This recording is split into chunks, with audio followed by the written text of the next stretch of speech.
so different because we're in different parts of the world. We're at different stages in our life when it comes to age and just stressors. And, you know, for some people it's work, for some people it's kids, for some people it's just crazy how similar but different they all are.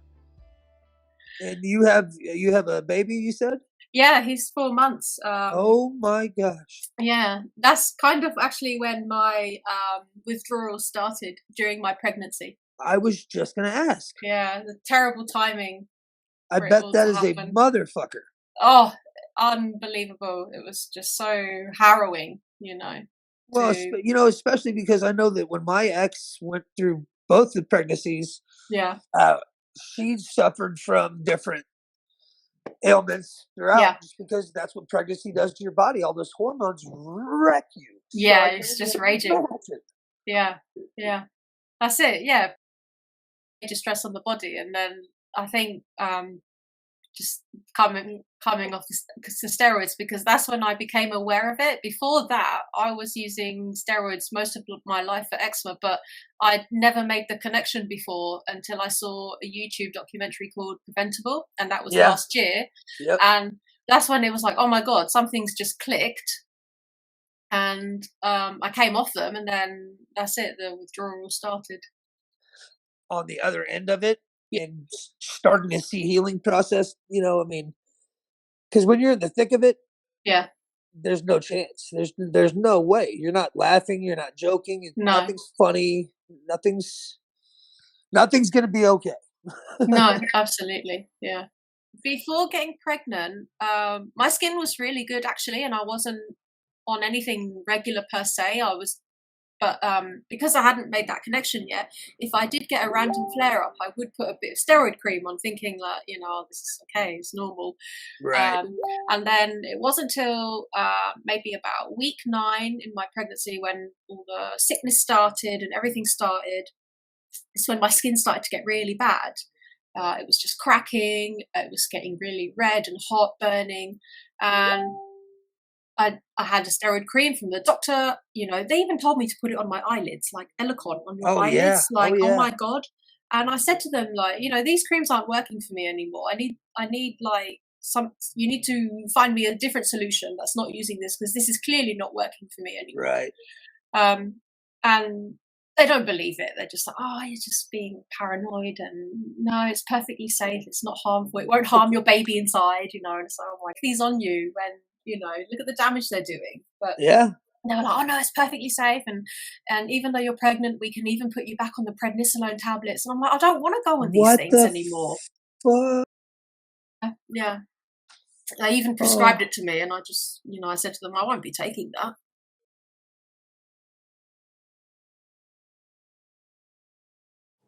I've been seeing an ad and people talking about this gadget thing that helps with itching and cooling down. I saw it in one of the Facebook groups as well, where you can talk with people that are also going through the same things with eczema or TSW. So I decided to buy one. It's a scratch starfish from Cozy Care, and it just arrived today. I only ordered it probably about 2 days ago, so it came really quickly. And I'm just going to unbox it and try it to show you guys and see if it works. So it's cooling, distracting, and helps you manage scratching, because that's something I really struggle with, especially at night. I just wake up and I've already like scratched myself and done some damage. Little thank you card.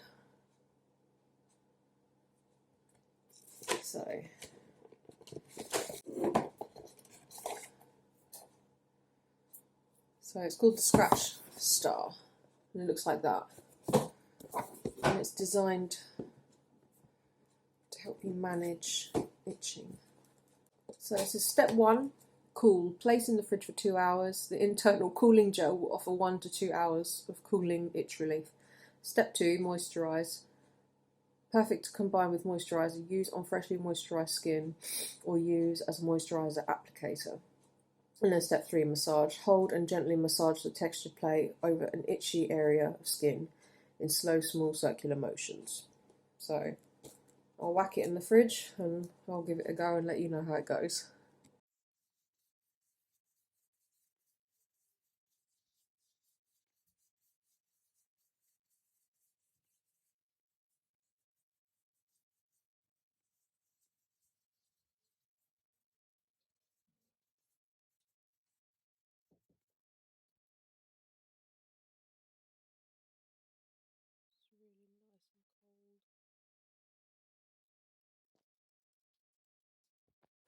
Going through a skin shedding phase. You can actually just see the skin that falls off me. It's really annoying and gross, but I guess it's part of the healing process. So I tend to get oozing in my ears and behind my ears, which is really annoying, especially at night, because when you're sleeping on your pillow, you can see I'm still peely. I'm going through a lot of peeling stages right now. And yeah, it's on and off. So some days I feel worse, sometimes I just feel like okay. But I'm getting through it. I've only got about a few weeks left really now until the baby's here, so hopefully soon things will start to calm down again. Because I do think the hormones played a part in this as well. But hopefully soon it will all calm down. So it's a few weeks to go, hanging in the... it's nice because last week we managed to do a baby shower, so I had a few friends, people in my bubble that I'm allowed to see, because I have been shielding for the most part as well because of the skin and the tablets that I was taking. I have stopped that now. I haven't been taking the cyclosporin anymore because it wasn't doing anything. It wasn't any better, and I didn't see the point taking them and suppressing myself. So I did stop that quite recently. Yeah, it was nice because I saw some people in my bubble that hadn't really, been able to see too much because of the shielding and the lockdown. But took some nice pictures as well. But my skin wasn't perfect, but it wasn't as bad as it had been. So managed to just touch up the pictures a little bit, make them look nice. But yeah, it was nice to actually just do something normal for a change, because this does consume your life and takes a lot away from you. And why should it?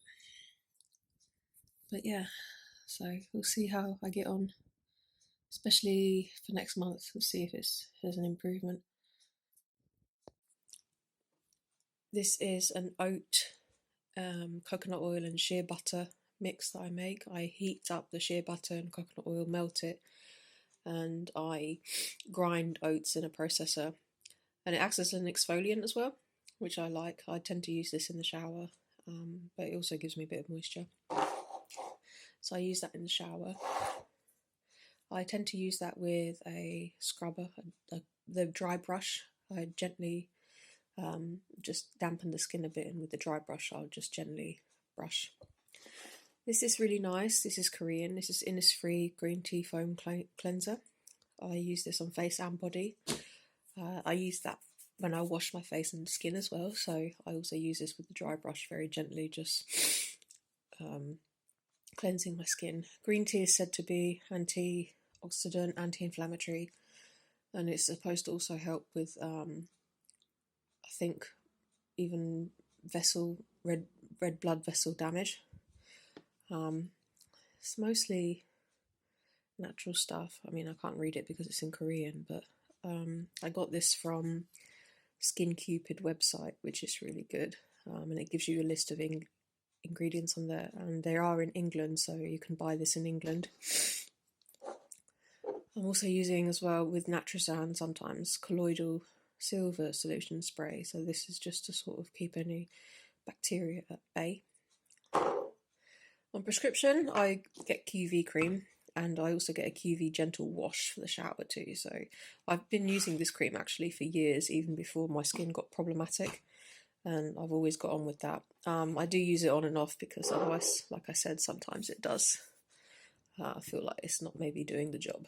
I did find that back in April, even maybe February, when this all started, that wasn't even helping me keep moist. I love this one. This is Bowman's Skin Salvation. It's got lots of nice natural oils in it. This one you can buy on their website. The good thing about this brand is that they also support ITSAN, so they are very aware of TSW. I do have a link with this one that if you want to buy it you can get a discount, because I like that they support the ITSAN group, and they're all natural ingredients, so that's really good. This is a really nice balm,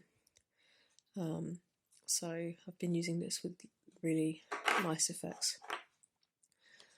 And then also I make my own zinc balm as well. So I bought non-nano zinc oxide powder. Just be careful not to inhale it in, wear a mask when you're getting it out because it's all in powder. And what I do is I heat up gently the shea butter. I don't really measure it, I just tend to do it, but I always put maybe 60 to 70% shea butter and then either 30 or 40% of the zinc, because you should have a bit more of the creamy stuff than the powder. So I make my own zinc. I'll just show you. This is really good, especially when I'm oozing or I need to dry the skin out. So I don't use it as a moisturiser as such, I just use it when there's redness or it's oozing. It's really good for oozing. And then also there's Hemp Virgin Oil. So I also use this. Sometimes I mix it in with the shea and the zinc, and that also gives me good results. I don't use it all the time because it's quite oily, and I think if you get too much oil you feel like your skin's clogged up, so I only use it sparingly. But it's a good size. It'll last a long time. I'm gluten free majority of the time and dairy free majority of the time, so sometimes I'll have the odd cheat day, but mostly I'm gluten free and dairy free. But I've also upped my protein intake. So I have a chickpea protein, coffee and walnut flavour. So I use this either in shakes or make pancakes with it, because protein is said to help with the repairing of cells in your body. So that's something that I do as well. Oh, look at all this skin on me.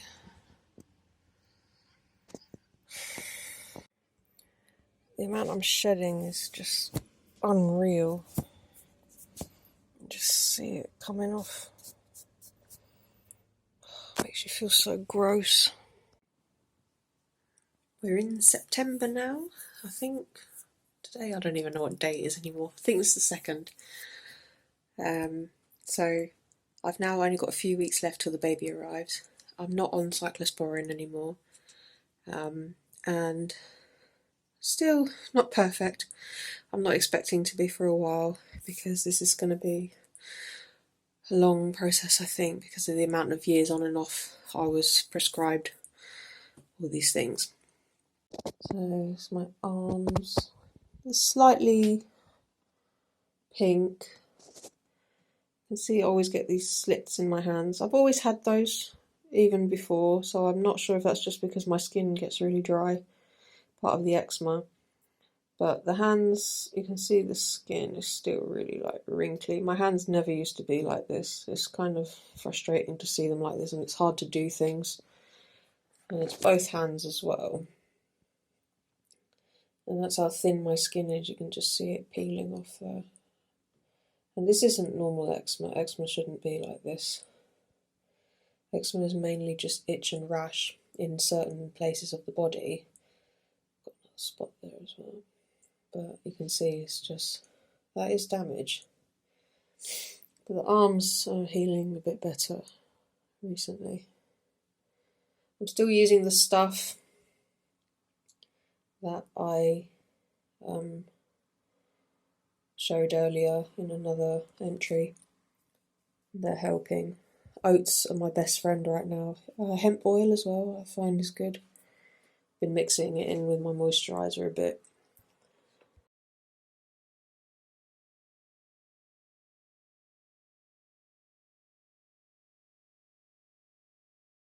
Really bad last year. Okay.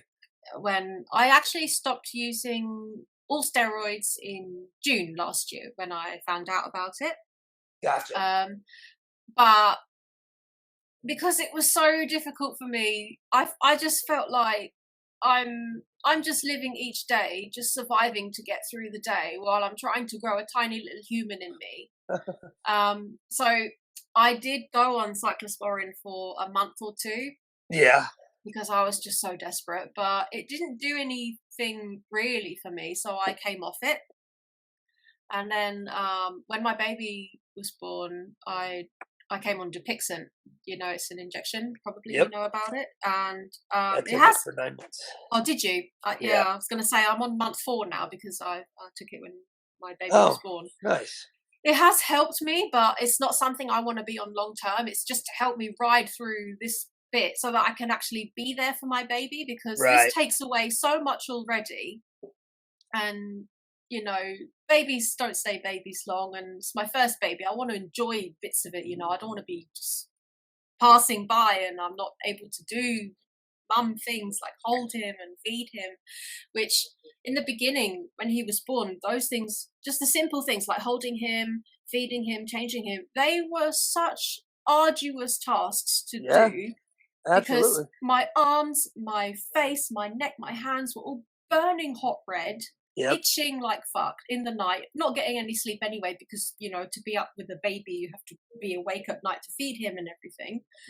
And, it's just so debilitating. It's crazy. Yeah. This, like, changing your child's diaper. Yeah. You have to psych yourself up for that. Yeah. And I'm scratching in between when I'm...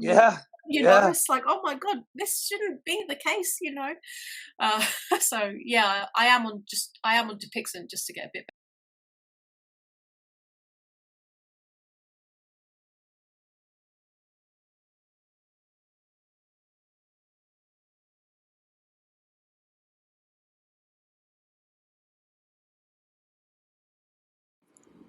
As for creams, I'm really finding Olay collagen peptide is helping.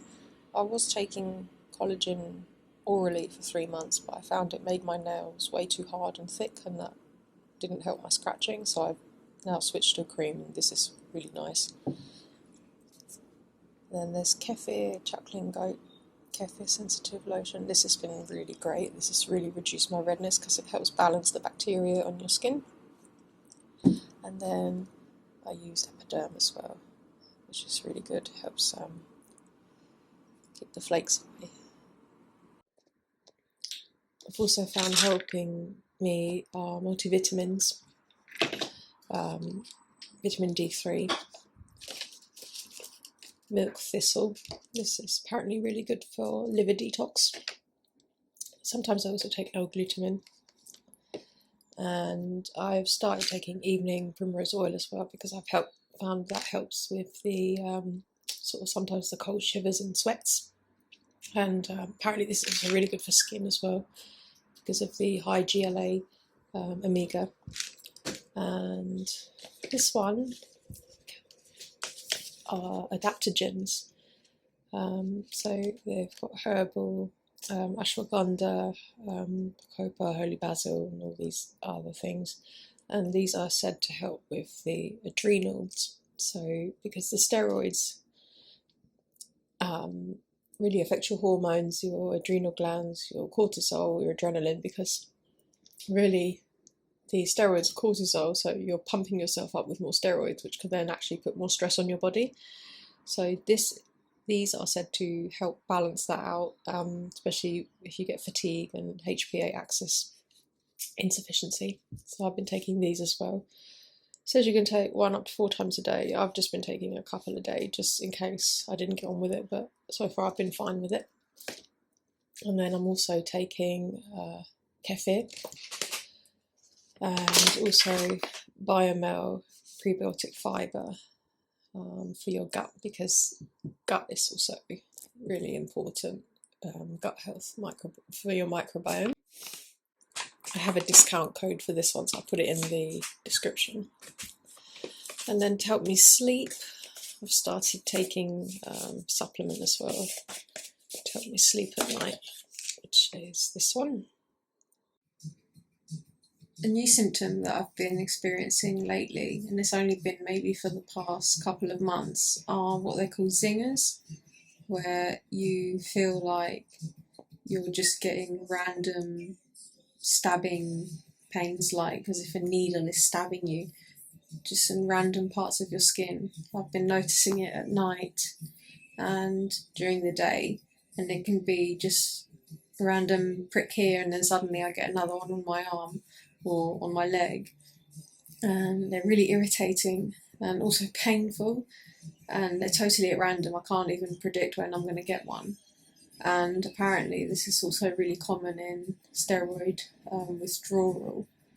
There's just so many things that are happening with the body. Is going through so much. I've been through so much trauma with all this, and poor body's just trying to recover. But it's just like, another way to describe it is like ants or spiders are biting you. And it's just like, when will this end? I have to talk with a filter because it's the only thing that gives me confidence with my appearance right now. So you saw how I really look, so I need to just make something like this, just so that I look a bit more presentable. I mean, I know it's supposed to be showing it all, but I just don't feel confident being seen too long like that. So anyway, yeah, for the Dupixent, I started Dupixent when my baby was already a month old, and it's been really slow. I know a lot of people just heal by they just ride it out, but that can take a long time. And to be honest, when you've got a little baby that is totally dependent on you, and you need to show up every day 24/7 for them, and I haven't even been able to do that, to be honest. It just feels like a massive waiting game. You're just only really surviving. You're not really living. You're just waking up really to just go through another day. But when will we get better? It's just a long waiting game, and you don't know when you're going to get to that point that I'm fully recovered from all this and better. The Parliament actually have raised a debate on TSW just last week. So here, they're actually talking about it now in the Parliament. So hopefully soon they'll make make drastic changes. But I guess in the US, it's not that easy because people are still kind of dismissing it.